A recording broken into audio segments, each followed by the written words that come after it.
Señor presidente y fundador de la universidad, señor rector, distinguido don Carlos Magariños y querido canciller Alampanga, señoras y señores, es muy difícil hacer un discurso sobre discursos. Este es un texto que reúne los discursos que dimos anteriormente, los varios presentes. Y existe el discurso del método, de Descartes, y el discurso de la nación alemana, pero no hay el discurso sobre el discurso. De suerte que sería, como reza nuestro vals, una ofensa la repetición de un discurso anteriormente dado, que seguramente todos recuerdan en el caso de cada uno de quienes intervinieron. Pero la ocasión me permite precisar algunos temas, dejando de lado cómo se originó, en qué circunstancias se puso la pica en Flandes por vez primera en el año 86 y se planteó la demanda posteriormente. Dos cosas que son importantes y a veces se olvidan. La primera es el rol del Ecuador en todo este tema. Y la segunda es como lo propone el tema de esta reunión, el camino al futuro que plantea La Haya. Creo que este país, el Ecuador, con el que tuvimos una relación conflictiva y difícil, a partir de determinado momento ha tenido, y nosotros respecto a ellos, un giro copernicano de relación. Un giro de afecto, de colaboración, entrañable, que comienza evidentemente con la paz de Itamaraty y que se ha ido construyendo a lo largo de todos estos años con mucha constancia por todos los gobiernos y fuerzas políticas. Y es esta paz, este afecto, esta voluntad de encuentro entre dos pueblos lo que permitió que con toda naturalidad el Ecuador suscribiera con el gobierno del Perú un tratado de límites marítimos. Tratado que significaba que los documentos del año 52, esgrimidos como argumento en contra de nuestra posición, perdieran la validez que creían algunos podían tener. Y en ese sentido, no terminaré nunca de agradecer debidamente al presidente Rafael Correa, del cual ciertamente nos distancian muchas cosas, pero cuyo servicio al Perú reconoceré siempre. Y creo que todos los peruanos deben ser conscientes y gratos al papel que Ecuador jugó cuando apenas faltaba un mes para el fin de nuestro gobierno y tomó la decisión su presidente de suscribir este tratado que significó dificultades internacionales para él y presiones también de las que fui adecuadamente informado. Pero en este camino son varios los gobiernos y, como ha mencionado el embajador Magariños, comenzó en el gobierno de Alberto Fujimori la solución a este problema y seríamos mezquinos en no reconocerlo. Pero el segundo tema que creo importante es ese.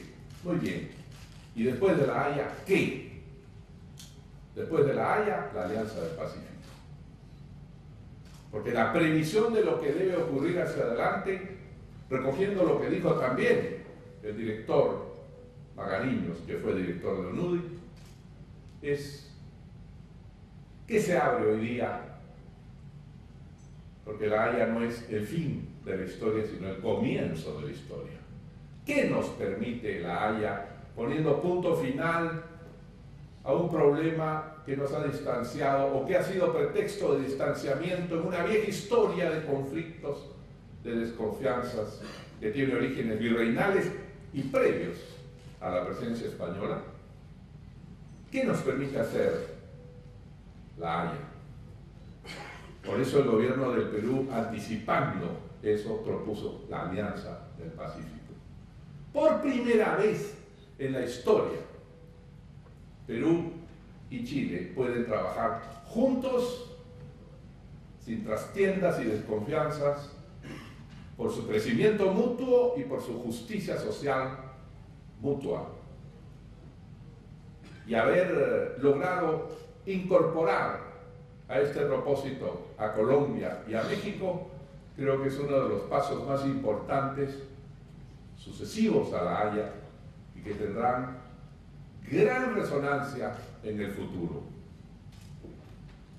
Estamos en una época de nuevos acontecimientos, se nos ha dicho aquí, y es verdad. El crecimiento de la economía mundial, a pesar de los problemas de algunas de sus zonas, continúa, sin el gran vigor que antes tuvo, pero continúa. Un mundo que crece globalmente al 3% o más es un mundo que crece. Que algunos puntos oscuros deban pagar las consecuencias de su mal gobierno o irresponsabilidad es otro problema, pero lo sustantivo, los pesos pesados del mundo continúan creciendo y con ellos el conjunto de la economía. Y puedo yo vender el hierro, el cobre o el producto agroindustrial al mundo, aunque no lo compren quienes están en problemas, otros comprarán lo que nosotros producimos. Por eso, la Alianza del Pacífico, vinculando los países más exitosos en los últimos años, articula un proceso de integración hacia afuera, cambiando el paradigma de la integración hacia adentro que antes caracterizó todos los mecanismos de integración y nos permite enfrentar estos nuevos acontecimientos. Esa clase media gigantesca a la que usted se ha referido, que será en el año 2030 de más de 800 millones de nuevos miembros de la clase media en el Asia, va a consumir, según la gran economista coreana Jung Eun Kim, lo siguiente: 40 millones de toneladas de vegetales, 12 millones de toneladas de frutos, 8 millones de toneladas de productos cárnicos y 23 millones de toneladas de productos marinos. Eso es lo que va a necesitar esta masa formidable que se está construyendo al otro lado del mundo y que es acompañada, especialmente en México, Colombia, Perú y Chile, de la insurgencia de una clase media cada vez con mayor capacidad de consumo. Pero la gran clase media mundial, usted lo dijo, el 54% al 2020 y los 800 millones al 2030 están allá y van a consumir lo que han proyectado ya los más importantes economistas. ¿Cómo responder a eso? Mediante la integración hacia afuera, la integración moderna y abierta. Por eso a los viejos esquemas, que en su momento fueron novedad, en el año 69 el Pacto Andino, en el año 86 el Mercosur, respondimos desde el Perú con un proyecto nuevo, muy flexible y muy orientado hacia el exterior, a la exportación, más que a la distribución de los pequeños mercados internos, cual fue en su época el Pacto Andino. Por eso, advirtiendo que en algún momento llegaría la solución, y estábamos seguros que así sería, sin la precisión y el detalle de cuántos kilómetros, pero lo sabíamos, o teníamos confianza. Por eso debíamos prepararnos qué pasará al día siguiente. Y lo mejor es embarcarnos todos en un proceso esperanzador previamente a La Haya para disminuir el efecto de La Haya, obvio. La Haya, sin la Alianza del Pacífico como paraguas ya creado y en marcha, hubiera tenido, tal vez, otro tipo de expresiones, adjetivos o consecuencias. La Haya, cuando todos los países están agrupados, tiene aplacamiento y permite pensar en el futuro. Y comprender, esto tiene una virtud, pone punto final a la desconfianza, abre paso a lo nuevo que tenemos. Pero los países agrupados en la Alianza del Pacífico son los países democráticos que no cambian las reglas de juego. Son los países con mayor y más veloz crecimiento en los últimos años. Son los países que más apertura al exterior tienen para vender el trabajo de sus ciudadanos a mejores precios al mundo que compra cada vez más. Son los países que más destinan su presupuesto a la infraestructura, es decir, a los caminos, a las escuelas, a los hospitales, a los aeropuertos y puertos. Y son los países que más preocupación tienen por la educación. Cuando un país se preocupa, o debe preocuparse, por la educación, inyecta meritocracia, esfuerzo, voluntad de trabajo y de sacrificio.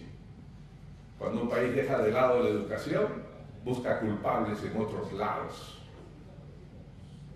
Y de esa manera viene el lenguaje de la confrontación, de la inculpación, el lenguaje de la división, hacia afuera y hacia adentro.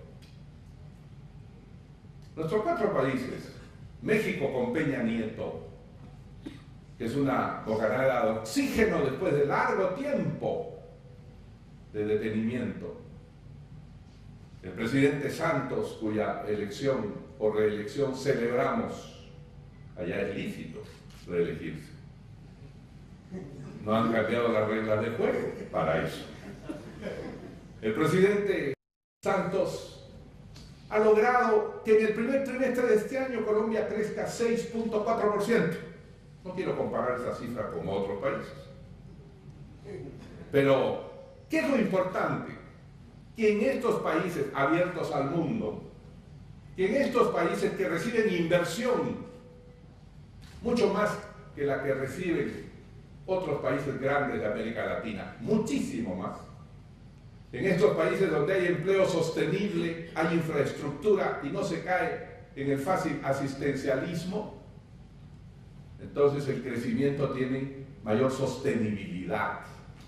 Y si uno reduce su velocidad, Colombia sube a 6.4%. Chile por el momento se estabiliza en 4 o menos de crecimiento, pero el Perú volverá a subir. Y México, después de las reformas y la implementación legal que está haciendo, captará inmensas sumas de dinero en la reforma energética y telecomunicacional y volverá a crecer con velocidad y con la potente industria que ya tiene. Entonces, formamos un esquema de integración plástico, flexible, orientado hacia el mundo, y por eso el mundo, japoneses, rusos, chinos, norteamericanos y holandeses, quieren estar presentes en este nuevo esquema. Y el orgullo que tenemos es que este nuevo esquema fue propuesta peruana, porque el Perú, siempre lo he dicho, es un país piloto en América Latina, con su perdón, señor Magariños, pero es un país piloto en el cual existían culturas cuando en otras partes nada todavía existía. Y es el jalón de la historia y la profundidad de la raíz de la historia y de la raza lo que permite tener y columbrar el largo plazo. Y por eso desde el Perú surgen importantes virreinatos, importantes culturas, ayacuchos que dan libertad a todo el continente y también la Alianza del Pacífico, que nos va a permitir emonarnos y sintonizarnos con esta Asia extraordinaria que crece, o con los Estados Unidos que pueden recuperar progresivamente su rol de potencia creciente, como en efecto parecen estarlo haciendo. Por todas estas razones, lo que interesa es el futuro. ¿Quién ganó? ¿Cómo se ganó? ¿Cuánto se ganó? Eso en la memoria quedó. Lo importante es para qué nos ha servido esto. Yo digo que nos ha servido para el beneficio del pueblo de a pie, del pueblo que tendrá más trabajo, que tendrá más infraestructura, mejor educación, y que podrá enfrentar el mundo sin los problemas que mi generación y las anteriores enfrentaron, los conflictos con el vecino, con el Ecuador o con Chile. Eso quedó atrás por el bien de todos los peruanos. Esa es la Haya hacia el futuro. Muchas gracias.